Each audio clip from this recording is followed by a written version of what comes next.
이제 좀 탄탄하게 이해가 되는 부분들을 좀 적어봤어요. 약간 복습 강의라고 생각하면 돼요. 복습이나 기초 개념을 다시는 그런 시간으로 삼으면 될 것 같아요. 자, 그럼 시작해 봅시다. 첫 번째, 물질의 특성과 상태.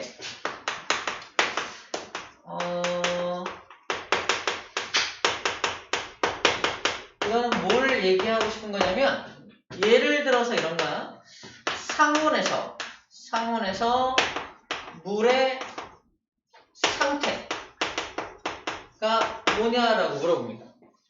상온에서 물의 상태가 뭐냐라고 물어보면, 상온이라는 건 평상시의 온도를 말해요. 이 상온을 다른 말로 그래서 실온이라고도 표현을 하죠. 상온과 실온 같은 말인데, 상온에서 물의 상태를 물어보면 당연히 액체죠. 왜 액체인 걸 판단할 수 있냐면 두 가지로 판단할 수 있는데, 첫 번째는 경험적으로 당연히 액체지 이럴 수 있잖아요. 근데 경험적으로만 하다 보면 우리가 경험하지 못한 어떤 문제가 나오면 당황합니다. 예를 들어서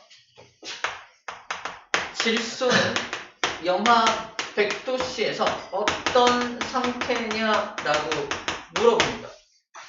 갑자기 우선 질소가 영하 100도에서 어떤 상태냐 물어봐. 경험해 본 적 있나요? 경험해 본 적이 없잖아. 그래서 모른다고. 그렇다면 우리는 뭘 알아야 돼? 질소가 실험적으로 어떤지를 좀 알아야 되는데, 위에 거를 통해서 아래 거를 하는 방법을 좀 알려줄 거예요.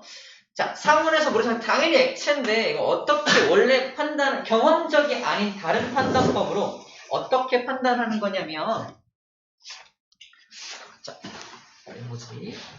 경험적으로가 아니라 판단하는 방법은, 이걸 알려면 물질의 특성을 알아야 돼. 뭘 알아야 되냐면, 첫 번째, 이 물이란 녀석의 첫 번째 어는 점을 알아야 하고요, 끓는 점을 알아야 합니다. 어는 점과 끓는 점 온도를 알아야 돼. 물 같은 경우는 이미 알고 있어요. 어는 점 몇 도야? 0도거든요. 어는 점이 곧 녹는 점이기도 하죠. 같은 말이고요. 끓는 점 몇 도야? 100도죠. 이건 알고 있잖아. 100도씨. 그래서 이 상온이라는 건 약 20에서 25도씨 정도를 의미합니다. 현재 온도니까. 그렇다면 물의 상태를 알아볼 때 어떻게 하면 되냐면 이렇게 알아보면 돼요. 우리 세로로 해볼게. 이렇게 그어서 여기가 어느 온도예요? 끓는 온도야. 어는 온도, 끓는 온도니까, 자, 얼기 전에는, 그러니까 끓은 이후에는 기체 상태로 존재하겠죠. 끓은 이후 당연히 기체 상태일 거고요. 그 다음에 끓기 전에는 액체겠죠? 액체 상태일 것이고요. 그 다음에 얼고 나서는 고체가 되겠죠? 어는 점은 곧 녹는 점이기도 하죠. 자, 이렇게 된다면 25도가 어디 있냐? 얘가 0도씨고 여기가 100도씨니까 25도는 한 요쯤에 있죠. 당연히 액체 구간에 속해 있으니까 액체라고 판단한다는 겁니다. 저렇게 판단하는 게 경험적 판단이 아니라 실험에 근거한 판단인 거예요. 그러면 우리는 질소에 대한 정보를 전혀 모르죠. 그래서 우리 이걸 외울 필요는 없어요. 학교에서 시험 문제 낼 때 줍니다. 줘서 쌤도 그 까먹었는데 197도? 자, 이제 정보를 주는 거야. 첫 번째, 어는 점, 끓는 점. 쌤 기억에 이게 영하 200도씨고요. 마이너스 197도씨입니다. 약 이 정도 됩니다. 이걸 자료를 준다는 얘기야. 이 자료를 줘야지만 영하 100도에서 어떤 상태인지를 판단할 수 있다는 거야. 자, 딱 봐서는 잘 모르겠는데 일단 똑같이 그려볼게. 어는 점이 끓는 점이 있는데 어는 점이 영하 200도, 끓는 점이 영하 197도씨래요. 그러면 영하 100도씨에서는 어떤 상태예요? 영하 100도에서 어디 있는 거야? 이거보다 훨씬 위에 있는 거죠. 여기잖아요. 여기가 영하 100도야. 영하 100도. 그러므로 고체, 액체, 기체라면 무슨 상태? 기체 상태로 존재한다고 판단하는 겁니다. 이미 끓었잖아. 영하 197도에서 이미 끓었으니까 영하 100도는 당연히 끓어있는 상태니까 기체 상태가 되는 거지. 경험적으로 절대 판단할 수 없는 것들을 자료를 통해서 어떤 상태인지를 판단하는 거 빠르게 할 수 있어야 합니다. 되게 빠르게 상태 판단을 할 수 있어야 하는 거예요. 그리고 화학에서 말하는 상태라는 건 뭐야? 도액기를 말하는 겁니다. 정신없는 상태, 배고픈 상태, 이런 상태 아니죠? 알죠? 릴렉스. 경직돼 있어. 아직 고의 안 됐잖아, 우리. 자, 됐어요. 첫 번째 내용은 그 얘기를 하고 싶어서 얘기를 꺼냈습니다. 자, 두 번째 얘기는 원소에 대한 얘기인데, 원소는 따로 정리할 게 아니라 이거 다시 복습하라고 알려주는 거. 첫 번째는 주기율표. 주기율표를 이미 외웠었지만 다시 한번 꼭 복습을 20번까지 맞아요. 족하고 주기 맞춰서 딱 외우는 표 있죠. 그 표 완벽하게 알아야 되고요. 화학원에서 필요한 게 뭐냐면 이제 이게 필요해. 그동안은 수헬, 리베, 붕탄, 질산 이렇게 해서 규소가 14번인 거 알아냈거든요. 그래도 문제를 풀 수 있었어. 사실 이제는 어떻게 했냐. 규소를 딱 들으면 14족의 3주기 이렇게 탁 나와요. 그러니까 기계 어느 자리에 위치하고 있는지를 딱 알아야 되고 원자과 전자수가 몇 개인지도 탁 나와야 되죠. 그러니까 원소를 딱 듣는 순간 몇 쪽, 몇 축이 원자 건조 몇 개. 그리고 전자 배치도 이렇게 생겼고 그다음에 추가로 배우겠지만 뭐 홀전자 수가 몇 개고 이런 것까지도 탁 나와야 돼요. 그냥 기계적으로 탁 나와야 돼요. 1초 안에 나와야 돼요. 1초 안에. 그래야 그 문제를 시간 안에 풀 수가 있어요. 이제 타임어택이란 말 들어봤죠? 화학원이 타임어택이 들어요. 그동안 우리 타임어택 받은 게 별로 이번에 송도공 하셨지만 타임어택 할 필요 없었는데 화학원을 문제를 풀면 이제 타임어택을 해야 됩니다. 최고 난이도 문제까지 풀어내려면은 굉장히 빠르게 문제를 풀어내야 돼요. 그래서 어려워지는 거죠. 그동안은 이제 잘 알고 있고 충분히 문제를 풀어봤다면은 천천히 생각하면 다 풀 수 있는 문제들이었다면 이제는 빠르게 시간 안에 풀어내는 게 우리의 미션으로 주어집니다. 생각보다 물리보다 화학이 더 타임어택이 필요해요. 물리는 오히려 첫 부분, 우리 중간고사 때만 타임어택이 필요한데 뒤에는 좀 설렁설렁 되게 쉽거든요. 근데 화학 같은 경우는 1학기 중간, 1학기 기말, 그리고 2학기 기말까지 4개 시험 중에 약 3개 시험 정도가 타임어택에 들어갑니다. 시간이 다 부족할 정도로 굉장히 내용이 빡빡하게 빠르게 판단해야 되기 때문에 오히려 화학이 좀 어려울 수 있습니다. 그때 요거를 확실하게 알고 있으면 시간을 확 줄일 수 있다. 완벽하게 그러니까 원소를 딱 찍으면 두두둑 정보가 쫙 펼쳐져야 돼. 원소를 툭 찍으면 정보가 쫙 머릿속에 흘러가야 됩니다. 그래서 그 정보 중에서 문제에서 필요한 걸 탁탁탁 끌어와서 빠르게 문제를 풀 수 있거든요. 그게 빨리 안 되면 좀 어려워진다.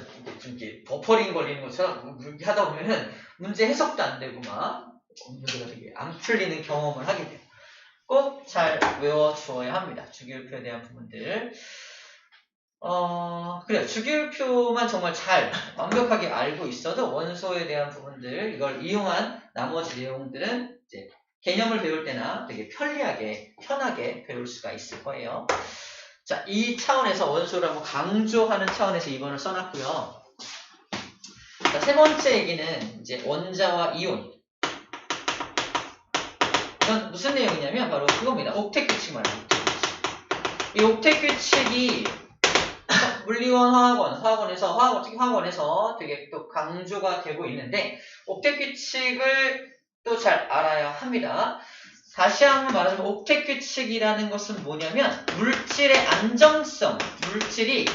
안정성을 확보하기 위해서 꼭 필요한 요소죠. 어떤 물질이 안정해지기 위해서는 옥텟 규칙을 만족해야만 합니다. 옥텟 규칙을 만족해야만 하는데 옥텟 규칙이 뭐냐라고 했을 때 우리 전자 배치도 원자의 전자 배치도를 그려봤을 때 1차 껍질에는 전자 2개가 꽉 채워지면 안정해지고 2차 껍질 이상부터는 8개가 채워져야 안정해진다는 규칙이 옥텟 규칙입니다. 옥텟이라는 말 뜻이 8이라는 뜻이잖아요. 그래서 8개가 채워지는지 안 채워지는지가 되게 중요한 내용이에요. 그냥 기계 기본이고 이 기본을 바탕으로 해서 좀 확장된 개념이 나옵니다. 다시 말해서 옥텟 규칙에 의한다면 8개가 채워져야 안정하잖아. 근데 이제 오비탈이라는 개념을 배우면 뭘 배우게 되냐면은 이 세 번째 껍질에 8개가 채워져야 안정한데 안정하지 않게끔 그러면 이것저것 더 많이 최대로 채울 수 있는 전자는 총 몇 개냐 이걸 물어보게 돼요. 그러니까 우리가 문제를 잘 파악해야 되는 게 옥텟 규칙을 만족하면서 안정적이려면 몇 개를 채워야 되느냐 이걸 물어볼 수도 있고 그런 거 무시하고 최대로 많이 채울 수 있는 전자는 몇 개냐 이런 걸 물어보기도 합니다. 이거를 최대 수용 전자수라고 해요. 최대 수용 전자수를 물어보는 건지 옥텟 규칙을 만족하면서 이제 채울 수 있는 전자수를 물어보는 건지를 구별해서 또 문제를 풀어야 되는 게 약간 확장된 개념이라고 보면 돼요. 근데 이거가 흔들리면 확장시키면 더 흔들리겠지? 이걸 탄탄하게 다시 한번 잘 알고 있어야 한다는 얘기입니다. 이 옥텟 규칙에 근거해서 이온이 형성이 되죠? 예를 들어서 리튬이란 녀석은 원자 번호가 3번이잖아. 이런 옥텟 규칙 만족하나요? 잘 모르겠죠. 그려봐야 합니다. 자, 일단 알아야 되는데 이 전자 배치도를 먼저 그릴 수 있어야 돼. 다시 한번 설명할게. 전자 배치도를 그리는 방법은 원자 번호를 가지고 그리면 돼요. 원자 번호가 3번이라는 건 뭐가 3개 있다는 거냐면 양성자가 3개가 있다는 뜻입니다. 원자 중심 회계. 근데 원자라는 녀석은 기본적으로 전기적으로 항상 중성이어야 하므로 전자도 몇 개? 3개 있어야 한다는 얘기야. 다시 말해서 원자 번호가 의미하는 게 무엇이다? 양성자 수다. 양성자의 수다. 근데 양성자의 수만큼 뭐가 있어야 중성이다? 전자수죠. 전자의 수이기도 하다는 겁니다. 즉 원자 번호가 의미하는 게 양성자의 수이자 전자수를 의미한다는 거고요. 원자 번호 3번 리튬은 그럼 전자가 3개 돌고 있는 그림을 그려주면 되는데 1차 껍질은 되게 조금해서 몇 개까지만 들어간다? 2개만 들어가고요. 2차 껍질에 이렇게 1개가 들어있는 모습을 그려주면 됩니다. 옥텟 규칙을 만족하지 못하고 있는 그림이에요. 쌤은 항상 이렇게 그리죠. 울고 있다. 얘가 그러면 옥텟 규칙을 만족하는 방법은 2가지가 있죠. 전자 하나를 버리거나 또는 7개를 가져오거나 버리는 게 간단하죠. 자, 이렇게 전자를 버리고 싶어 합니다. 그래서 전자를 버리고 싶어하는 성질을 뭐라고 불러준다? 금속성이라고 불러주고요. 금속성을 가진 물질을 금속이라고 불러줍니다. 그래서 우리 리튬을 금속이라고 불러줬던 거야. 금속이라 불러줬던 겁니다. 자, 그래서 얘가 금속이라서 전자를 버렸어. 자, 그럼 화학식을 써볼게요. 리튬이라는 녀석은 자, 전자 하나를 버려야 안정화돼. 전자 하나를 버리면 껍질이 사라집니다. 껍질이 사라지면서 전자가 날아가 버리게 되고요. 1차 껍질에 전자가 2개만 남게 되겠죠. 그럼 양성자는 3개인데 전자는 2개만 남았으니까 전체적으로 플러스 1의 전기를 띠게 됩니다. 그림으로 그릴 때는 대괄호를 치고 여기다 플러스 1이라는 숫자를 써주게 됩니다. 그럼 플러스만 써주기도 하고요. 자, 그럼 이걸 어떻게 표현하냐면 리튬이 1 플러스 이온이 돼 라고 표현을 하고 전자 몇 개를 내놨다? 1개를 내놨죠. 이렇게 이온식으로 표현합니다. 이온식, 이거는 이온식이라고 하고 이 전체 반응식은 이온 반응식이라고 불러주게 돼요. 이온이 형성되는 반응식이 됩니다. 자, 이 녀석은 그래서 우리가 양이온이라고 불러주게 되고요. 이름은 리튬에다가 양이온은 뒤에다 이온자만 붙이면 됩니다. 그래서 리튬 이온이라고 불러줍니다. 양이온의 명명법이에요. 양이온은 뒤에다 이온자만 붙여주면 됩니다. 또 다른 예 하나 들어볼게요. 이번에는 플로린을 데려오겠습니다. 플로린 원자번호 9번입니다. 9번이니까 전자가 9개 있다는 뜻이죠. 그러므로 전자 9개를 그림으로 그리면 플러스가 9개이고 전자도 9개인데 1차 껍질은 전자가 2개가 들어가고요. 2차 껍질에 전자가 7개가 들어가게 되겠네요. 2, 3, 4, 5, 6, 7개. 얘는 몇 개가 부족한가요? 하나 부족하죠. 현재는 옥텟 규칙을 만족하지 못해서 울고 있는데 이가 옥텟 규칙을 만족할 수 있는 방법은 또 2가지가 있죠. 첫 번째는 7개의 전자를 버리거나 하나를 얻어오는 방법이 있습니다. 어떤 게 더 간단해요? 얻어오는 거. 그래서 얘는 전자를 얻어오고 싶어하는 성질을 가집니다. 그러니까 전자를 버리고 싶어하는 성질을 금속성이라고 했다면 얻어오고자 하는 성질은 비금속성이라고 불러주고요. 비금속성을 가진 이 물질을 비금속이라고 불러주는 겁니다. 자, 그럼 얘가 비금속으로 바뀌면 전자를 얻어오면 하나를 이렇게 얻어오게 되면 플러스는 9개인데 전자는 10개가 되는 거니까 플러스 마이너스가 하나 더 많죠. 자, F1-의 이온이 됩니다. 반응식으로 쓰면 플로린이 뭐 해서 전자 하나를 얻어서, 그죠? 얻어가지고 플로린 1- 이온이 된 모습이에요. 이게 안정적인 녀석이죠? 그래서 모든 이온들은 안정적으로 바뀝니다. 대괄호를 치고요. -1이라고 써주게 되는 겁니다. 이건 어렵죠? 자, 여기 이 녀석은 이제 음이온이라 불러줍니다. 음이온이라 불러주고요.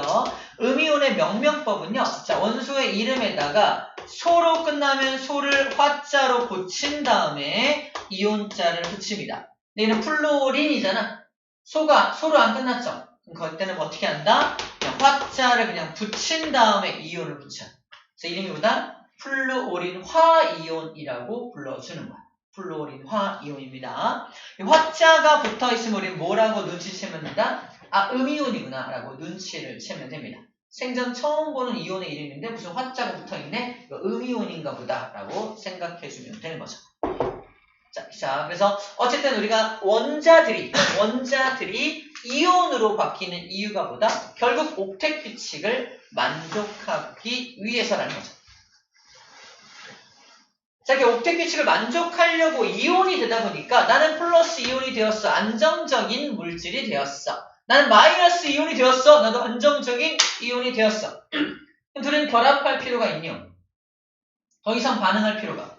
이미 안정한데 뭘 반응을 해. 그런데 신기하게, 이상하게 또는 원하지 않게 하나는 플러스 전기를 띠게 되고 하나는 마이너스 전기를 띠게 되다 보니까 어쩔 수 없이 둘이 결합이라는 걸 하게 됩니다. 이때 무슨 결합을 한다고 표현하냐면 정전기적 인력으로 결합을 하게 된다라고 표현합니다. 자, 그럼 얘네 둘은 정전기적 인력으로만 결합을 하냐? 아니야. 기본적으로 질량을 가진 물체끼리는 만유인력 또는 중력이라는 힘으로 결합을 해요. 그래서 기본 중력의 힘이 있고요. 기본 중력의 힘이 있고 추가적으로 정전기적 인력도 가집니다. 그래서 이거를 끊는 건 매우 어려운 일이에요. 예를 들어서 Na 플러스하고 Cl 마이너스가 이렇게 결합해 있는 소금이 있습니다. 소금이 정전기적 인력도 있고 만유인력도 있을 거 아니야? 그래서 두 개의 인력을 모두 끊기 위해서 열을 가하는데 열을 가해서 이걸 딱 끊어. 몇 도씩까지 올려줘야 이게 끊어질까? 즉 고체 상태의 소금을 액체로 만들려면 몇 도의 온도가 필요할까가 문제입니다. 정답은 약 800도. 800도까지 온도를 올려줘야 이게 끊어진다라는 거야. 하지만 얘랑 가장 많이 비교되는 얘는 소금인데 소금과 아주 유사해 보이는 설탕! 이 설탕이라는 녀석은 C12, H 맞죠? H22에 O10 하나로 구성되어 있거든요.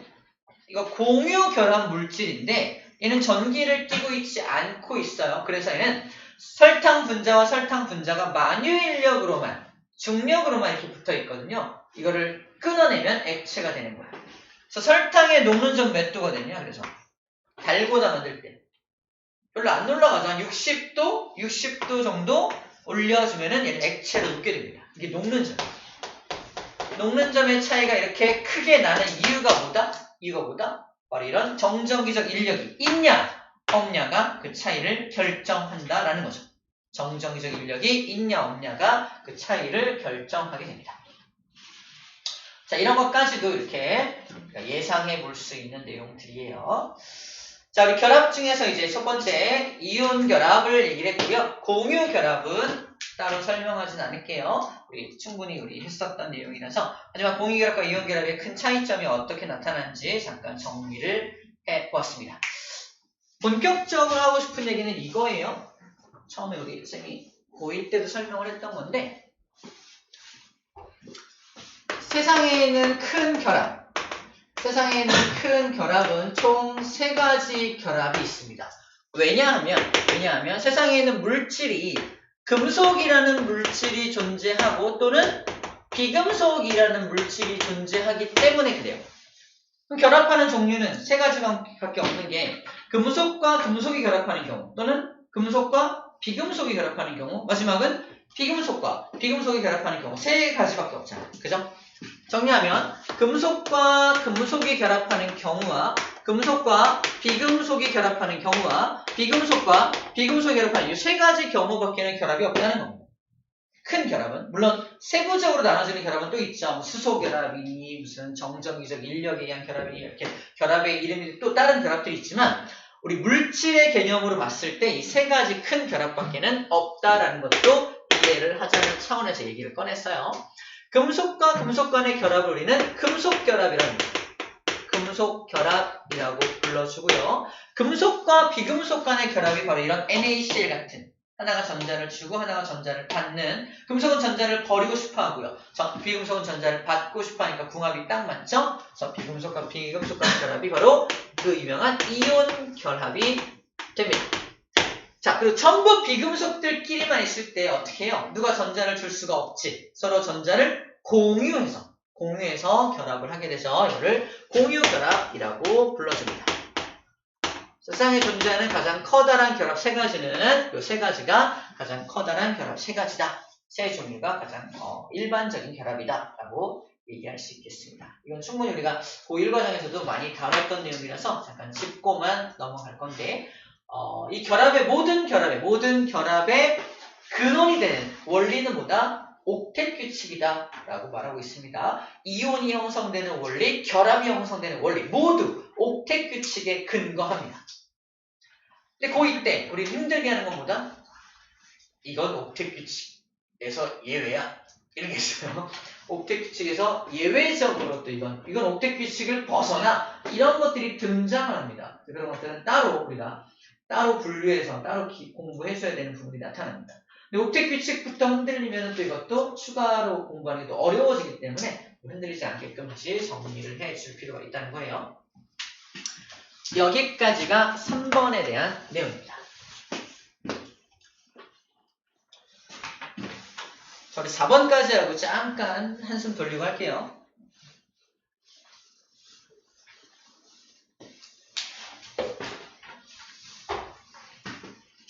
네 번째, 바로 화학식.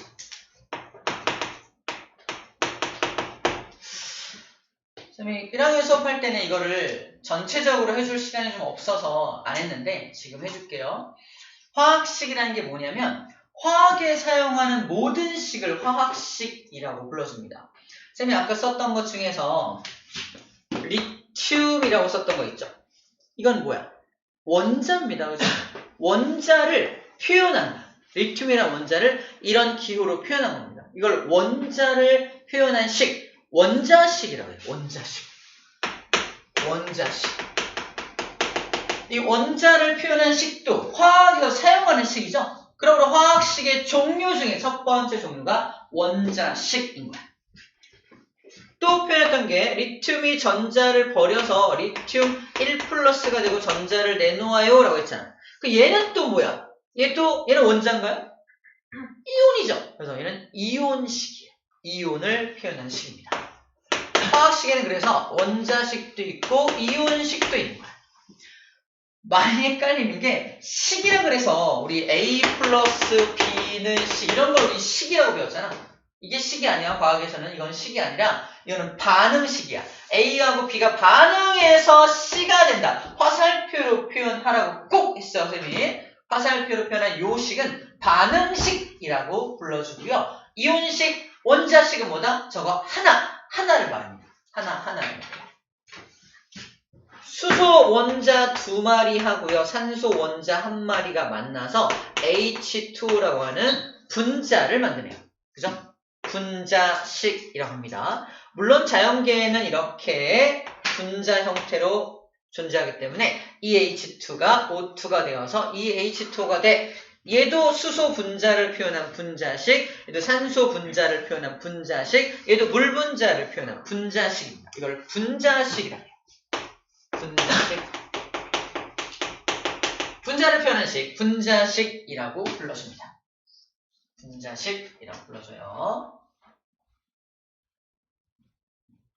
자, 이제부터 조금 특이한 게 나오는데 에탄올이라고 하는 녀석이 있습니다. 에탄올, 그 다음에 아세트산 이라는 녀석이 있어요. 우리는 아세트산이 좀 더 익숙합니다. 써볼게요. CH3COOH 들어본 적 있죠?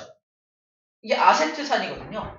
얘는 그러면 이온 결합, 공유 결합으로만 된 것도 보이는 금속이 안 보이잖아. 공유 결합 물질이거든요. 공유 결합 물질인데 왜 굳이 이렇게 썼냐는 거지. 원래 화학식, 즉 분자식으로 쓰면 C 2마리, H 4마리, O 2마리 아니야? C2H4 O2라고 쓰면 돼. 근데 굳이 왜 이런 형태로 썼냐는 거지. 이거는 뭘 보여주기 위한 거다? 야, 얘는 COOH라는 작용기를 가지고 있어라는 걸 보여주려고 일부러 이렇게 풀어 쓴 거예요. 작용기가 있다는 걸 보여주려고. COOH를 카복실기라고 하는데 이게 산성의 성질을 띠는 어떤 기를 말합니다. 카복실기를 갖고 있다. 카복실기라는 작용기를 갖고 있다는 걸 보여주기 위해서 이 분자식을 이런 형태로 쓴 거예요. 이런 식을 뭐라고 하냐? 어떤 성질을 보여주기 위한 식이라 그래서 네 번째 시성식이라고 불러줍니다. 성질을 보여주기 위한 식이라는 뜻이에요. 시성식이라고 해요. 시성식. 얘는 성질을 보여주려고 일부러 저렇게 쓴 거예요. 자, 에탄올도 C2H5OH라고 씁니다. 원래 풀어 쓰지 않고 그냥 씁니다. C 2개, H 6개, O 하나 아니야? 근데 굳이 왜 C2H5OH라고 썼을까? 얘도 OH라고 하는 알코올기를 갖고 있다는 거. 하이드록시라고 하는데 알코올기를 갖고 있다는 걸 보여주기 위한 식입니다. 자, 이렇게 표현하는 것을 우리 시성식이라고 불러준다는 거예요. 시성식. 저렇게 표현하는 것들을 이제 이름이 있구나. 시성식이라는 이름으로 불러주는구나. 라는 거.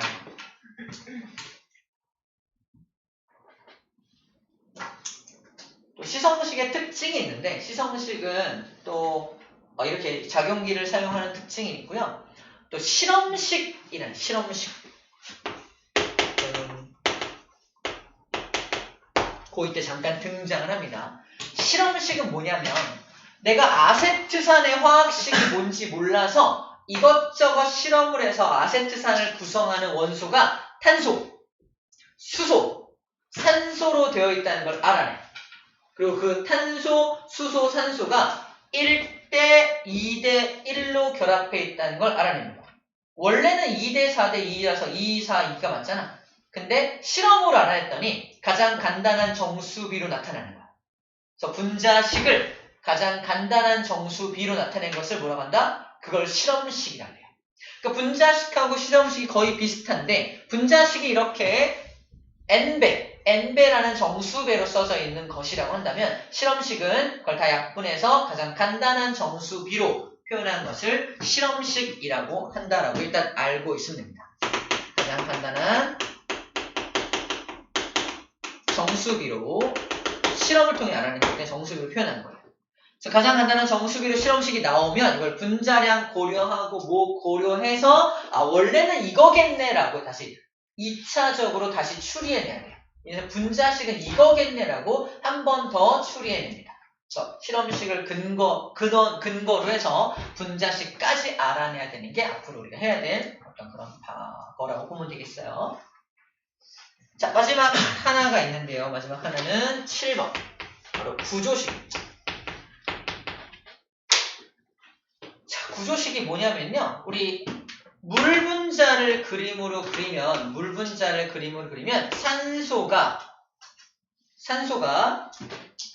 원자과 전자가 6개니까 전자 2개 부족하잖아. 그래서 이쪽에 수소 하나 끌어들이고 이쪽에 수소 하나 끌어들이죠. 수소를 2개 끌어들이잖아. 걔랑 무슨 결합해? 공유 결합하죠? 그 공유 결합을 짝대기로 표현한 거예요. 이쪽에 짝대기 하나에서 수소, 이쪽에 짝대기에서 수소. 이게 바로 물 분자의 구조를 표현한 식입니다. 여기서 구조식이라고 불러줘요. 구조식이라고 불러줍니다. 아세트산 같은 경우는 그래서 C가 중심 원자고 H 3개가 이렇게 붙어 있어요. H 3개가 붙어 있어요. 여기까지 CH3야. C3인 거고요. 나머지 COOH는 여기서 또 C 하나가 연결된 다음에 하나가 이중결합으로 산소랑 결합이 되어 있고 하나가 OH하고 결합이 되어 있습니다. 물론 O와 H는 또 이렇게 나름의 공유 결합이 있지만 하나 뭉쳐서 써볼게요. 그래서 COOH가 이런 식으로 결합이 되어 있는 것을 구조식이라고 해요. 구조식. 이런 구조로 되어 있다. 이 구조식을 잘 그릴 수 있게 되어야 앞으로 우리가 또 어떤 문제들을 풀어낼 수 있습니다. 많이 물어보는 게 아직 안 배웠지만 여기 각도가 몇 도냐고 물어봐. H하고 탄소 이 각도 있죠. 이 공유결합과 이 공유결합 간의 각도가 있거든요. 물 분자 같은 경우는 이게 104.5도의 각도를 가집니다. 104.5도의 각도를 가져요. 이것도 이제 암기하게 될 텐데 이런 각도를 물어봐요. 근데 마치 90도처럼 그려놨잖아. 하지만 이게 100몇 도죠? 106점, 107점, 107도, 106.5도인가? 이렇게 106.5도인가 그래요. 90도가 아니라는 겁니다. 이런 게 왜 그런지에 대해서도 앞으로 배우게 될 거예요. 이 각도들을 또 알게 될 겁니다. 자, 그런 거 할 때 구조식을 잘 그릴 수 있어야 돼요. 시성식 또는 분자식을 가지고 어떻게 그려내야 되는지에 대해서 앞으로 여러분들 자주 되게 많이 연습을 해야 됩니다. 저 구조식하고 좀 친해져야 돼요. 구조식을 많이 알아야 화학 1에서 우리가 두각을 드러낼 수가 있습니다. 자, 정리하면 이런 많은 식들을 다 뭐라고 한다? 통틀어서 화학식이라고 불러쓴다는 거야. 약간 한 걸음 더 나가면 이렇게 말합니다. 야, 리튬 원자의 질량이 얼마야? 라고 물어봐. 이 리튬 원자의 질량은 원자의 질량이기 때문에 원자량이라고 해요. 원자량. 원자의 질량, 원자량이라고 합니다. 물 분자의 분자량이 얼마야? 이걸 분자의 질량, 분자량이라고 해요. 근데 원자량이든 분자량이든 다 원자, 분자 모두 화학식의 이론들이죠. 다시 말해서 화학식이 상위 개념이고 나머지가 하위 개념들인 거잖아. 그래서 이 원자량, 분자량을 통틀어서 뭐라고도 부르냐? 화학식량이라고도 부릅니다. 화학식량. 야, 리튬의 화학식량이 뭐야? 물 분자의 화학식량이 뭐야? 분자량 아닌가요? 이러면 안 돼요. 화학식량도 같은 말이라는 겁니다. 어차피 상위 개념으로 물어보는. 야, 리튬의 화학식량이 뭐야? 무슨 말이야? 리튬의 원자량이 뭐야? 라고 물어보는 것과 같은 용어라는 뜻이에요. 물 분자의 화학식량이 얼마야? 물 분자의 분자량을 물어보는 겁니다. 이러죠. 그래서 화학식량, 원자량, 분자량 다 같은 개념으로 사용돼요. 이 둘은 구분해야겠지만 얘는 상위 개념이니까 얘를 통칭해서 물어보기도 한다라는 것도 여기에서 파생되는 겁니다. 알겠죠? 오케이. 자, 여기까지가 일단 화학식에 대한 개념까지에 대한 내용이에요.